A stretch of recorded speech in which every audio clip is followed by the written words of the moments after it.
album.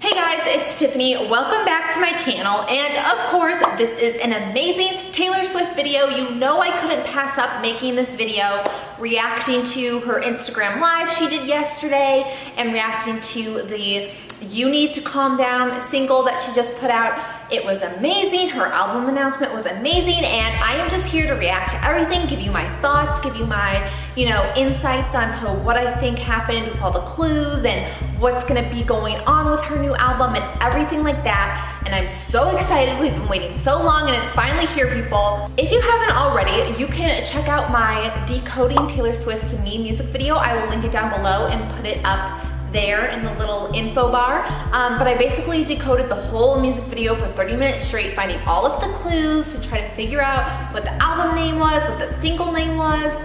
And you guys, okay. First I have to say, if you haven't seen it already, go watch her IG Live. I know she saved it on her IGTV videos, but the album name is called, drum roll please, Lover. And I love that album name. I think it's so perfect for her because throughout her career, she has made so many amazing love songs, and she has had so many albums that were very romantic, but still very strong and still very empowering, but she never named an album a very romantic title or a fantasy title. Like, I remember that when she was naming the Speak Now album, she originally wanted to name it Enchanted because she wanted that kind of like fantasy vibe, but her management team at the time said, pick something a little stronger, a little more empowering, less of a fantasy. So she chose Speak Now, which was a great name for the album. But throughout her career, throughout her making so many love songs, even Love Story, like that amazing love song, she never had a super romantic title as a name. Fearless was strong, Speak Now, Red, 1989, Reputation, everything so far has been very strong. And I love how this album name, Lover, is just so romantic.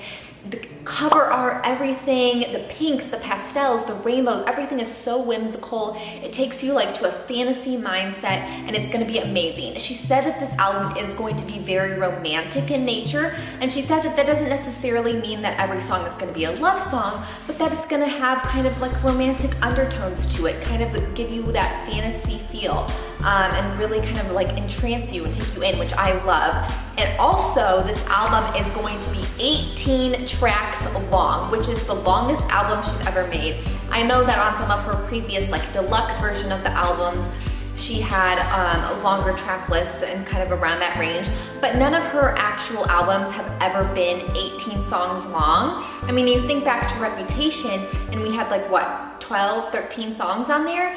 And even 1989, I think it was like 10 or 12 songs. So this is amazing. I'm so excited.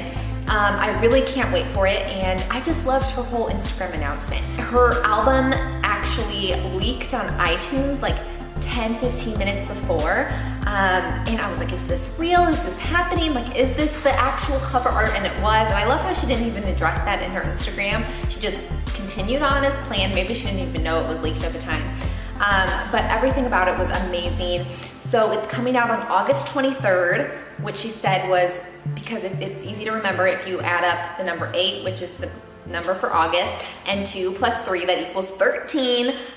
So I want to know though, what was going on with some of the other stamps that she had in her calendar that didn't end up coming to fruition for any types of clues or anything. There had to be something that was happening on those dates, maybe a secret session, I don't know, but yeah, I'm super excited. August 23rd, I cannot wait. Now, I did a little research because I wanted to know, when are the Grammy cutoffs, because she has never released an album before October, November, and before the Grammy cutoffs for that year. She's never released an album. So usually whenever she releases an album, she kind of strategically places it so it's right after the Grammy cutoffs for that following year, so that she has to wait until the next year to be considered for the Grammys. So for example, the Grammy cutoffs are August 31st this year. So that means that any album that was created from the last Grammy cutoff, which I believe was September 2018, up until August 2019 is considered for the 2020 Grammys. So normally when she would release an album, she would miss that cutoff and she would be in the following. So for example, 2021 Grammys. That's why she wasn't nominated for Album of the Year for Red until 2014, even though she released it in 2012. So this year the Grammy cutoffs are August 31st, and she is releasing her album on August 23rd, which means she's eligible for the 2020 Grammys. Now, a lot of people speculate that the reason she lined it up before to not be in that year's Grammys is because she wanted to give it enough time to garner enough sales to do her concert tour, to show that it really was worthy of being an Album of the Year, and have those accolades under her belt. But I think this is really interesting for her because now she's at the tail end of the cutoff and her album will only have been out for 4 or 5 months by the time of the Grammys. And I think that based off of these 2 songs she's already released and the fact that the album's gonna be 18 songs long, I have a feeling that she's for sure gonna be nominated for Album of the Year, and I would assume that she's going to win this year just because of the tones and the directions that she's taking so far for this album. It's really going against a lot of the trends in the music industry right now in terms of the content, and I love it, and I think the Recording Academy will really appreciate that. So I think she has a great chance of winning this year, and I'm so excited. Okay, so she also announced in her IG Live yesterday that You Need to Calm Down was the next single that was going to be released at midnight, so it's already out. But she also said that the music video is going to be coming out on Monday. It's going to premiere live on Good Morning America, and then it's going to be on YouTube right after. So stay tuned. I am definitely going to be doing a reaction and decoding video to that music video because I know now we already know the album name and everything like that. But I think that she still will put some Easter eggs in terms of what other songs might be or what the overall vibe of the album might be or the tour or anything like that. I think she definitely will place those in there even though we already know the album name. So I'm super excited. I can't wait to decode it just by like the little like visuals that have come out so far. I'm so excited. It looks like the music video is gonna be so cool. Okay, so she also announced on her IG Live that she was going to be doing 4 deluxe albums with Target. So each album was going to be different. So all of the deluxe albums will contain 2 audio recordings of her making 2 of the songs, which I always get so excited for those. I love the little audio recordings that she had on the 1989 deluxe version. She said that each album, each like different version of the deluxe version will have different content inside, like exclusive behind the scenes content and different imagery. So that's pretty cool. I'm excited to get that. I'll probably end up buying that. And I think it's really cool how she does do these exclusive deluxe albums only with Target, because I think that definitely helps increase record sales, because now we live in a streaming digital age where the majority of people never actually purchase albums anymore because they have their Spotify or Apple Music Premium and they just listen to it all from there, which is fine, that's a part of the industry. But I think doing these little exclusive deluxe versions of albums are what actually will get people to purchase the album for that content that they can't get anywhere else. And a lot of people see it as like, oh, she's just trying to make money. But I see it more as she's providing valuable content that she knows that her fans want. And she knows that her fans aren't upset about spending $13 for an album and that they just want that exclusive content. So I think it's a great way for her to, you know, give more to her fans, because her fans are always asking her to provide more information and give her more insight into everything. So I think it's a great way for her to do that. And she also announced in her IG Live that she's going to be collabing with Stella McCartney. And this was one of the Easter eggs in her Wango Tango performance. So in her Wango Tango performance, she wore a pair of rainbow print Stella McCartney sneakers. So a lot of Swifties, as well as myself, thought that that was an Easter egg saying that she was going to be doing a collab with Paul McCartney, who was Stella's father, and doing a collab single like that, because she never wears sneakers on stage to perform. She always wears either a heel or some kind of heeled boot or anything like that. She's never worn sneakers, so we thought, okay, maybe this means it's a collab with Paul McCartney, but really, no, it was transparent right there. It's a collab with Stella McCartney. She's doing, I think, some kind of clothing or accessories line. She said that she'll be releasing more info about that later, so we don't know the full details, but I'm so excited, mainly just to look at it because I can't really afford Stella McCartney right now, but hey, maybe she's doing some kind of affordable collaboration We don't know, we'll see, maybe she's doing a Still McCartney merch collab. That would be great, something that we can afford, because I know the majority of Swifties around the world probably can't afford, you know, designer clothing yet. So hopefully it's something that's a little more affordable, but if not, it's definitely gonna be something that we will love to look at. I'm wondering if also maybe she's going to be wearing all Stella McCartney designed costumes for the Lover World Tour. That would be pretty interesting, and I think that would be really cool too, because those would turn out amazing. So Taylor Swift in her live had about 150,000 people streaming at that time. She broke Instagram, you guys, okay? Instagram, after she went off her live, for the next hour or two, Instagram was down. Like for me, it was completely down for a while. Then it got to the point where I couldn't search anything. All I could see was my newsfeed, but I couldn't do anything else. And a fan on Tumblr wrote, "Taylor, like you broke Instagram, oh my gosh." And she goes, "I would very much like to be excluded from this narrative." And then she hashtagged, "I did not break Instagram, y'all broke Instagram," which I think is super funny. And that's the power of Taylor Swift and the Swifties, you guys. We broke Instagram. Okay, so let's move on to You Need to Calm Down. Now, this song is amazing. I've already listened to it. This isn't like my Jonas Brothers when I'm listening to it for the first time, because, you know, it's Taylor Swift. I can't not listen to it the second it comes out or the second I wake up. I woke up at about 5 this morning and I started listening to it, and being like just waking up, I was playing it and a little confused because like, wait, this isn't what I was expecting at all, but it was amazing. Oh my gosh. She keeps surprising us with every turn and everything she does. Like this song was not the vibe, it was not the sound, it was not the content that I was expecting from her right now.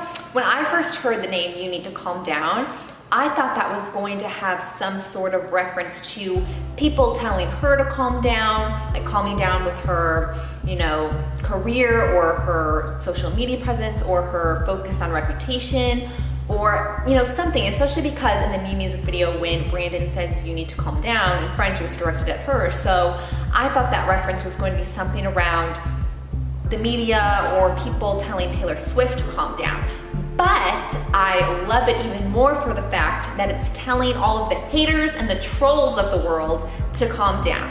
And I love how she's telling haters to calm down and she still does it in such like a nice, eloquent way. So I've noticed that this song is really broken up into 3 different parts, commenting on 3 different types of haters in her life. So the first part, the first verse, is really focused on people online hating on her specifically, and just her types of trolls that she gets on the internet. So she says, "You're somebody that I don't know, taking shots at me like it's Patron," and I'm just like, damn, it's 7 a.m. So this is the opening line of the song, and I love it. I'm not gonna play the song because playing Taylor Swift music is probably the quickest way to get copyrighted. There's a lot of other artists where you can put their songs in your videos, and it's copyrighted, but it doesn't affect your video at all. It just affects like whether or not you monetize your videos, then they would get the revenue. But Taylor Swift won't let you upload videos with her songs. I've tried in the past, and like YouTube just blocks you. You can't upload the video. So I'm not gonna play it. I don't wanna take a chance. I know that if you play like less than a couple seconds at a time, sometimes you're okay, but I'm just playing it safe, you guys. So if you haven't heard it, go listen to it. I'll link it down below, but I'm just gonna go over the lyrics and analyze the lyrics, okay? So that first lyric right off the bat, I love, because she's just saying, I have no idea who you are, and you're just taking shots at me, like just throwing them back, like it's Patron shots. And she's just like, wow, it's 7 in the morning. Like, you're hurling insults at me at 7 in the morning, okay. And then I love the lyric, say it in the street, it's a knockout, but you say it in a tweet, it's a cop-out. And I think that's probably one of the most powerful lyrics in this song, because it really encompasses the world of internet bullying and cyberbullying and internet trolls. Because if you were to say, if someone was to say in the streets, like to your face, what they say about you online, you would be absolutely floored. Like, you would be taken aback. It would be like a knockout. Like, are you really saying that to me right now, to my face? No one would ever say what they say online to you in person, okay? Like, the stuff that Taylor Swift had said about her, like when she referenced the one time that someone said that she looked like roadkill stitched together by a drunk taxidermist, would that person ever in their life, in a million years, go up to her in person and say that to her? Absolutely not. So it's like you say it in a tweet and it's a cop-out because you're behind your keyboard and you can have a fake profile and you can just say whatever you want and you think that there's no repercussions. So I really like the message that she's starting out with this song, you know, and I just love it. And so this is the part I really love, when she's like calling out haters and like telling them to calm down, but she's doing it in such like an eloquent, nice, respectful way. So she says, and I ain't trying to mess with your self-expression, but I've learned the lesson that stressing and obsessing about somebody else is no fun. So she's basically saying like, I'm not trying to cramp your style. I'm not trying to like get on your self-expression, like the way you wanna portray yourself, but I've learned that when you stress and obsess over someone you don't even know, like that's not fun. Like, why are you doing that to yourself? You have better things to do. And then I love when she says, and snakes and stones never broke my bones.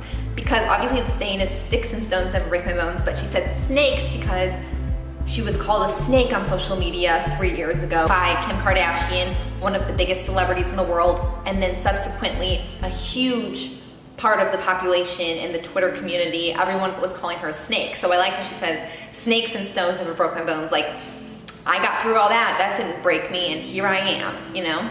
So I love the chorus when she says, you need to calm down, you're being too loud, and I'm just like, you need to just stop. Can you just not step on my gown? I love that. I love it, so catchy, and I love how concise it is. Like, you need to calm down. So she said in a little Twitter video by Apple Music, kind of her inspiration for writing the song, and she was just like, I see these people online, and she's like, I just want to tell them, like, you need to calm down, like, chill out a little bit. And I think it's so true. Like, people will say the craziest things about you online. Calm down. How is this affecting you in any way? You don't like the post? Scroll through. You don't like Taylor Swift?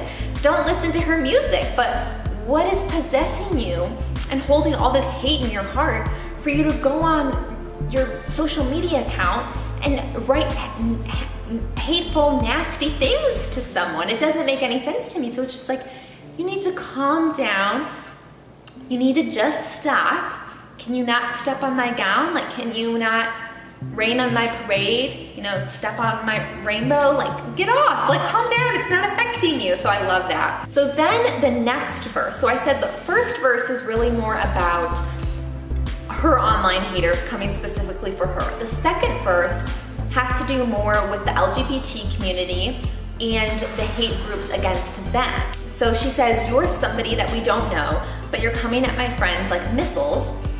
Why are you mad when you could be glad? And she spells glad with 2 A's, which is the acronym for a LGBT support organization, a nonprofit that helps that community. So I love how she added that little detail in there. And then she says, sunshine on the street at the parade, but you would rather be in the dark ages.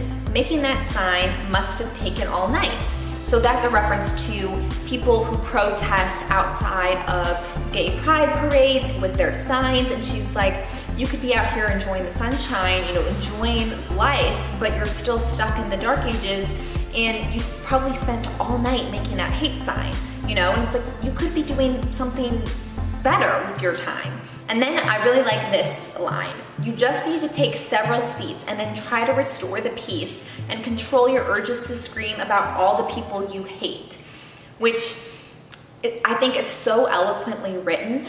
You need to take a seat and you need to try to, you know, come back, gain peace again, and control your urges to scream about all the people you hate. You know, it's like, why do you hate all of these people? Why is this upsetting you so much? Why is someone's sexual orientation affecting you in a way that's making you hate them and want to spew hate to them. So it's like, you know, you need to reevaluate everything. And then she said, because shade never made anybody less gay. So I really like how she says that too, because it's like, it's saying the trolls, what is your end game? Because you spewing hate at them is not going to make them less gay. It's not gonna make them change. It's not doing anything besides being hateful and spewing hate into their lives and harboring hate in your heart as well. So then it's the chorus again. And then the third part, so I said the first part is really about her trolls. The second part is against, you know, the hate against the LGBT community. And then the third part is really about trolls on the internet really pitting women against each other. So you see that a lot, like, so-and-so, this celebrity is not as pretty as this celebrity, or you're not as thin, or you don't have a great as body as so-and-so. And, you know, everyone's in this kind of like competition on social media. So she says, and we see you over there on the internet comparing all the girls who are killing it, but we figured you out. We all know now. We all got crowns. You need to calm down. So it's saying, you know, we as women have moved past this whole like competition thing. We know that we all have crowns. We're all special and successful in our own unique ways, and there's no reason to pit us against each other and compare us. But you're still sitting behind your computer and you're still trying to pit us against each other and compare us and degrade us. So I really like how she threw that in, kind of pulled it full circle. And then again, same chorus, and at the end she says, like, can you just not step on our gowns? You need to calm down. So I love that idea.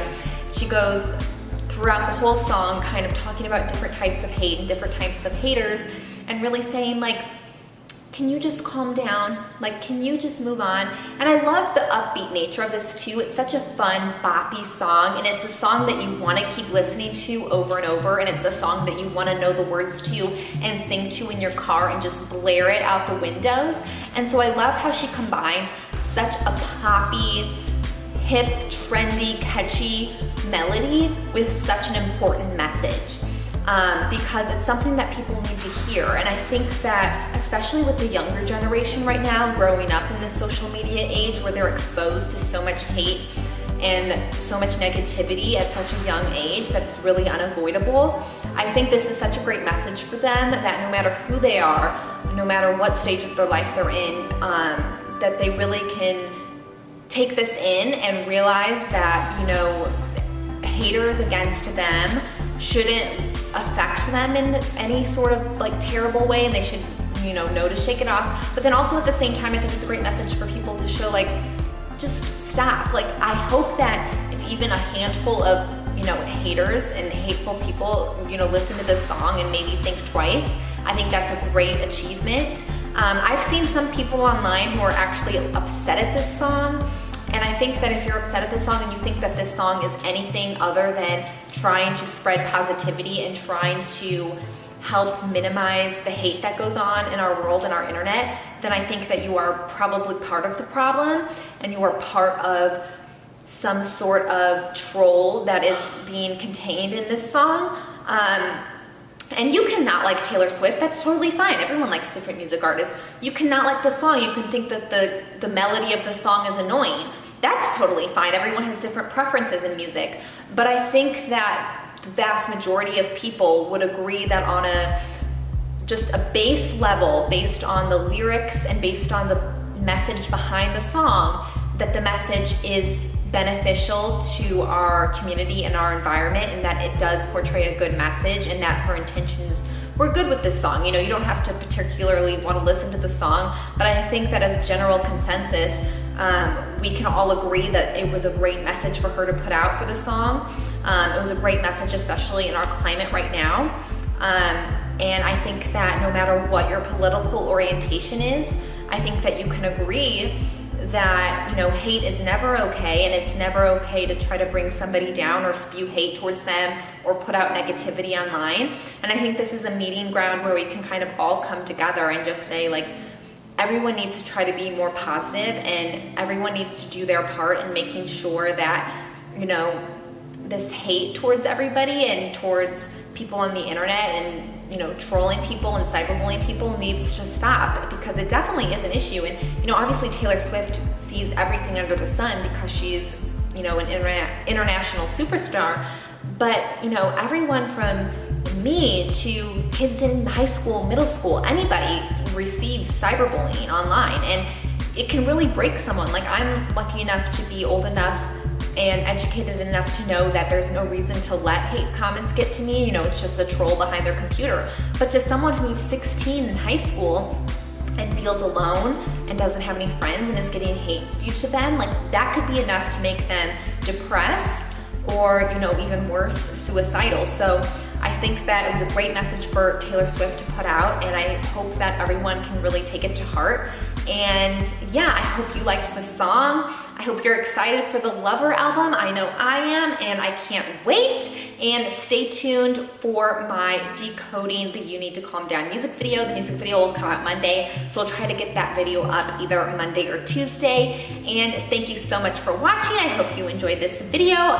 Please subscribe to my channel if you like what you see and you want to see more Taylor Swift content, Jonas Brothers content, fashion content, vlogs, anything like that. Subscribe down below, give this video a thumbs up, and I'm so thankful for everyone who watches my videos. So again, thank you so much, and I will see you guys in the next video.